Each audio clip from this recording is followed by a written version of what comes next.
AP ప్రభుత్వం రైతులకు good news చెప్పింది. కొత్త సంవత్సరం వేళ రాష్ట్ర ప్రజల కళ్ళల్లో ఆనందం కోసం పలు కీలక హామీలను అమలు చేయడానికి కీలక నిర్ణయాలు తీసుకుంది. ముఖ్యంగా రైతుల సంక్షేమానికి సంబంధించి ప్రధాన తాజా కేబినెట్ భేటీలో చర్చలు జరిగాయి. ఈ క్రమంలో అన్నదాత సుఖీభవ పథకం అమలుపై నిర్ణయాలు తీసుకున్నారు. రాష్ట్రంలో రైతులకు కేంద్రం అమలు చేస్తున్న పీఎం కిసాన్ పథకం కింద రైతులకు ఇచ్చే 6,000కు అదనంగా ఆంధ్రప్రదేశ్ ప్రభుత్వం మరో 10,000 అందజేయాలని నిర్ణయించింది. ఇలా ఆ మొత్తాన్ని ప్రతి రైతుకు అందేలా చర్యలు తీసుకుంటామని సీఎం చంద్రబాబు స్పష్టం చేశారు. పీఎం కిసాన్ నిధులు 3 విడతలుగా విడుదలవుతుండగా రాష్ట్ర ప్రభుత్వం కూడా అదే తరహాలో నిధులు విడుదల చేస్తుందని తెలిపారు. ఎన్నికల హామీలను అమలు చేయడంపై కేబినెట్ చర్చ జరిగింది. ముఖ్యంగా తల్లికి వందనం పథకం, అన్నదాత సుఖీభవ పథకాలు ప్రారంభించడంపై మంత్రులు తమ అభిప్రాయాలను వ్యక్తం చేశారు. మరింత మంది మంత్రులు ఈ 2 పథకాలను తొలుత అమలు చేయడం మంచిదని సూచించారు.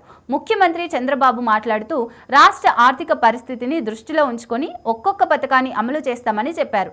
ఎన్ని ఆర్థిక ఇబ్బందులు ఉన్నా పింఛన్ పెంపు, అన్నా క్యాంటీన్ల పునరుద్ధరణ, దీపం పథకం అమలు మరియు మెగా డిఎస్సి ప్రకటన లాంటి కార్యక్రమాలను చేపట్టిన విషయాన్ని గుర్తు చేశారు.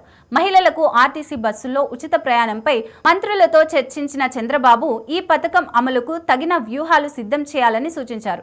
తల్లికి వందనం, అన్నదాత సుఖీభవ పథకాల ప్రాధాన్యతను ముందుగా ఇచ్చి అవి తక్షణమే అమల్లోకి రావాలని ఆదేశాలు జారీ చేశారు. రెవెన్యూ సదస్సుల ద్వారా రాష్ట్రానికి వచ్చిన 13,000కు పైగా దరఖాస్తులపై వివరాలు సేకరించిన సీఎం ఈ సమస్యలను త్వరగా పరిష్కరించాలన్నారు.